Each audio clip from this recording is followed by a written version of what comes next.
Hello, everyone. Welcome to the Blog You Want the Time You Have podcast, episode number 50. Oh my God, I can't believe we made it to 50 episodes. And I've got a very special guest here who I happened to meet on doing another podcast, which we'll talk about later maybe, but Alana Dawson. And she is a content extraordinaire, someone who is, I just smile when I think about her background. It's sort of similar to mine.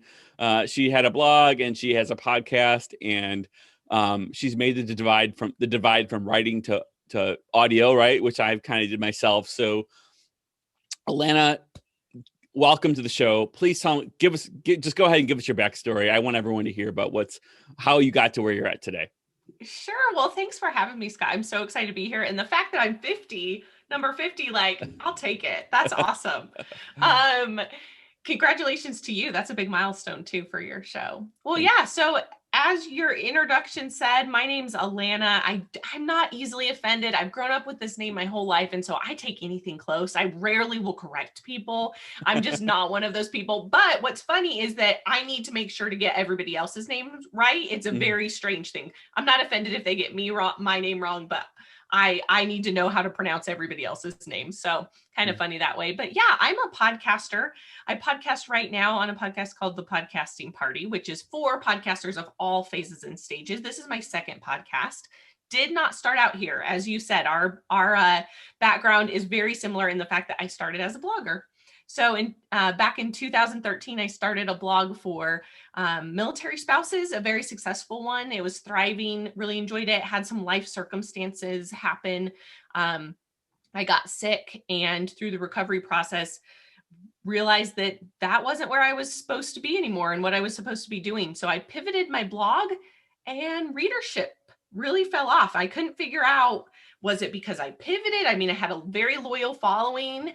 Was it the new content? I was really speaking into moms specifically, but women in general, about stepping into their God-given gifts and callings and talents. And so I surveyed readers, and they said, we're listening to podcasts. This was early 2016. I was listening to podcasts too, so it didn't surprise me. I thought, okay, maybe there's something here. Maybe I should pivot to podcasting. And so that's what I did. I started a podcast, the Mom Wants More podcast, and that ran for just over 2 years. We shut it down last spring, or I guess 3 years, last spring, to step into what I do now, which is podcast coaching for podcasters. And I do a lot of content creation. And so I'm so excited to talk to you about this today.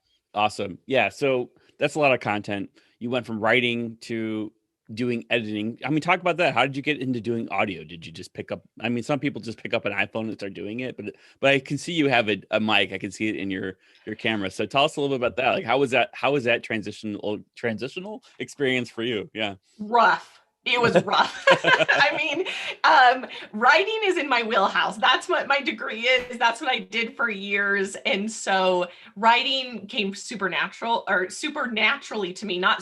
I wasn't a supernatural at it. I wish I was. It just came very natural. Whereas podcasting, the technical side of it really hung me up. So I thought about starting a podcast for a really long time. And kind of went back and forth before I took that survey, and people were like, hey, this is what we want from you. This is what we're doing. And so it really took me a year to get my podcast up and off the ground. And I was so overwhelmed with everything. So basically and it's not like today. Today, there's a million resources. You can buy somebody's course. There wasn't that back then. I think there was one course on the market. It was maybe John Lee Dumas or somebody like that. And it was way out of my price range at the time. So I thought, okay, how do I do this? So I just read everything. And there were a couple other ladies that I knew from a writers group that were making the transition too. So we would be like, okay, well, what have you heard about this mic? Or what have you heard about this platform? And even then, Libsyn was kind of the only podcasting platform out there. There were maybe one or two others. And so it was a lot of trial and error, but I learned it at one point during the process that I couldn't second guess myself. I just had to go with it and figure it out. And if I needed to backtrack or pivot later, just like I had done with blogging, I'd do the same thing for podcasting. And yeah, editing, I just kind of fell into it after with the whole audio process. I just taught myself. Again, I couldn't pay an editor. And so I just was like, I'm going to figure this out. And it turned out I loved it. It was like so fun to be able to piece it all together. That's awesome. Yeah, I know for me, I actually enjoy editing. And it's something that I'm trying to outsource because I know it's not always the most valuable thing for me to do. But it's hard for me to outsource it because I like doing it too. You know what I mean? So yeah. I totally get that. I've tried twice, Scott, to now outsource my editing. And I'm like, every time I interview these people and I'm like so on board and they're great and we have great conversations. Then when it goes for me to be like, here you go, I'm like, just a little longer. Yeah, I'm a little bit of a control freak when it comes to that stuff too. Because like if there's a little wrong edit, I want to change it, and I need to get off of that. But yeah, I totally understand. So yeah, so you're creating content, audio content, interviews. It seems like interviews are your thing right now, right? So tell us about that a little bit. I mean, like, do you script them out? Like, do you have any process that you can share in terms of how you're doing? I mean, what's different from blogging? Like writing versus what you do today? Are you scripting? Are you still writing? Or are you just kind of going with the interviews and stuff like that? Yeah. Ooh, great question. So when I first started out, I scripted everything. I wrote, it would basically be like I would craft a blog post and then I'd go in and pick pieces of it. And I basically, for my solo shows, for sure, it was just me like reading the blog post and trying to sound really natural. And I realized really quickly for who I am and my personality and how I speak, that was just not working. I sounded super robotic. I literally sounded like I was reading something. It was horrible. Interviews were bad because I didn't have the conversational kind of ebb and flow that people like to listen to. And so I had to kind of backtrack and figure that out. Again, it was all trial by error. Like, I feel like that's how I learned. I always tell my clients, I Googled and guessed and failed so that you don't have to. Like, so that was really how it went. And now what I do is I do what I call a modified script. Basically, for my interview, I know where I want the conversation to go. I do a lot of research ahead of time for the people. I rarely take cold pitches on my show. I like to reach out to people that I want on my show that I'm familiar with, that I know their backstory, all that good stuff. And so then I just craft kind of what I think the questions will look like to get us to that point. Sometimes we cover a lot of ground. Sometimes there's a lot of questions. Sometimes there's 2 questions, so it just really depends on where I want that. What do I want it to look like? And then if there's a specific point I want to make or something I don't want to miss, I'll maybe script that out a little bit. But for the most part, I do the outline, a modified script, and then I take that and I do craft a blog post from it for my solo shows. For guest interviews, I usually just do bullet points for show notes. Got it. Yeah, that's one thing I've always struggled with. It's like scripting, and I'm like you. I like to hear myself talk, right? So I shouldn't say you're like that. I don't know if you're like that, but for me, I like that. I like to hear myself talk. So I like doing solo shows because I like to share what I learned and what I can give to the world, if you will. I think one of my idols, Seth Godin, said one time, "The world doesn't need another Charlie Rose. The world needs you." Which I love that quote. Although interviews are fun, interviews are also very helpful too. So I disagree with him at some level on that as well.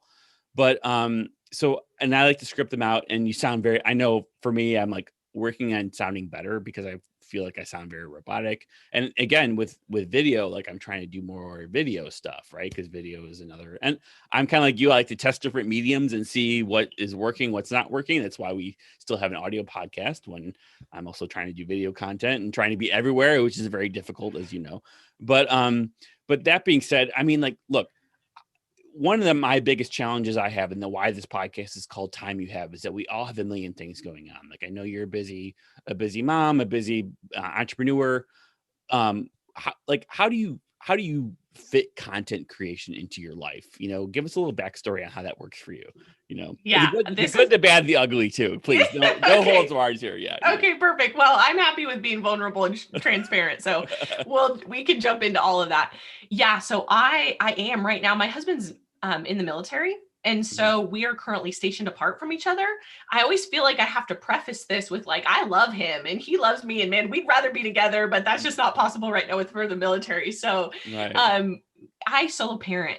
So I joke sometimes and say like, I'm a one woman show, but that's personally in my life and professionally. And so I do it also. I have to be really, really smart with my time. And I don't have large chunks of time to sit down. I wish I did. That's what I dream about, is someday like pouring a hot cup of coffee and sitting in my office and like, coming up with all these brilliant ideas. It looks, for me, it looks like a whole bunch of little pieces of crack time. That's what I call it. Little tiny slivers.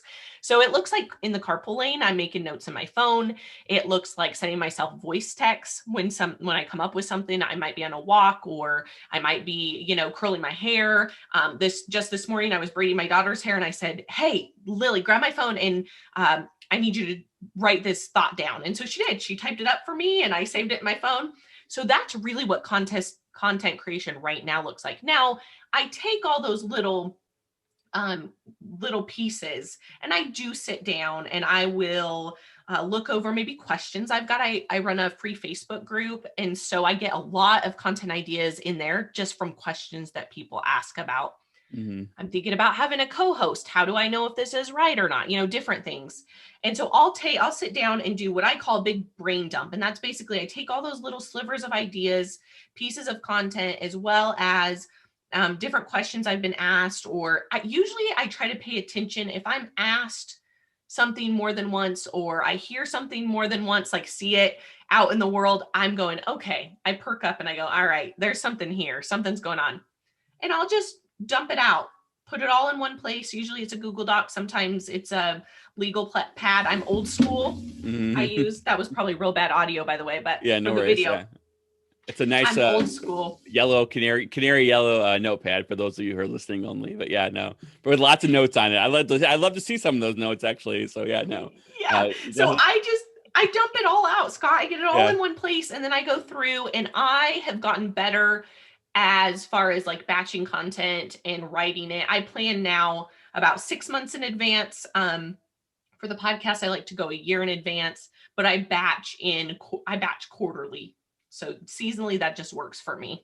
Cool. Yeah, I love the idea of batch creating, but kind of like you, it's just I'd love to sit down with a cup of coffee one day and actually create a week's worth of content, but that just never seems to happen, So as much as I love the idea, it's very difficult for me to actually do that. So if anyone can like give me a batch create serum that I can inject in myself, that would be awesome. Please do that. Yeah. So I would love the serum too. I don't have any serum, although I have a name for you of somebody who is a batch work genius and batch creation genius. So I'll pass that name on to you. Yeah. Awesome. Yeah, I know.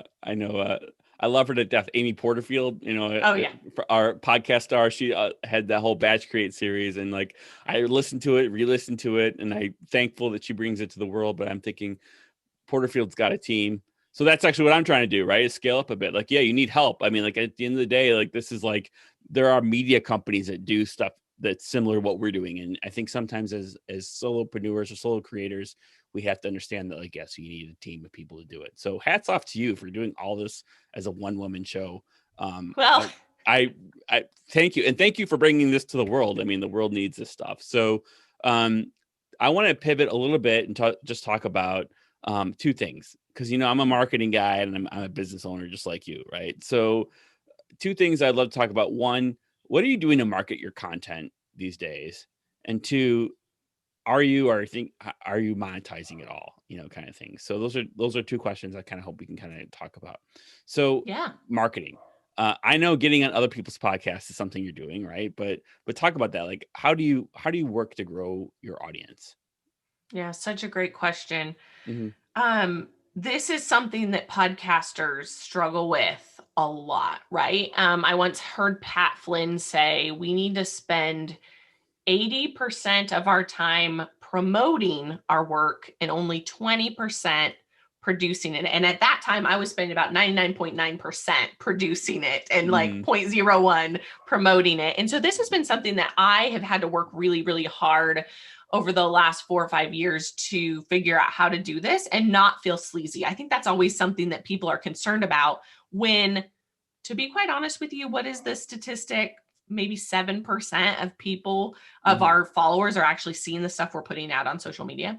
So yeah, the biggest trend we're seeing right now in podcasting is being a guest on other shows and having guests on your show.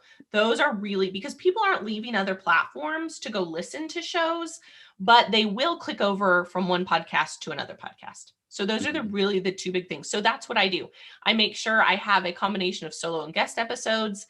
I have really been pushing hard to be a guest on more shows because that's not something I did in the past. And then I'm just serving and shouting from the rooftops, this free content that I want to serve people.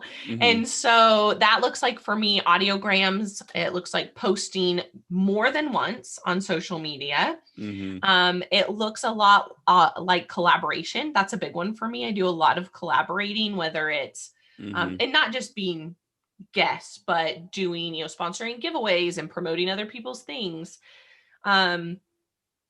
I do a lot of collaboration just because I love what other people are doing. So I'll, give shout outs or do, Instagram stories or things.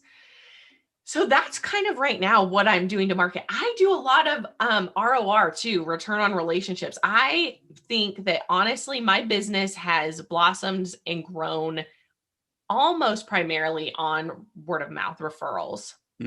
That's as far as like I do editing and production for some clients.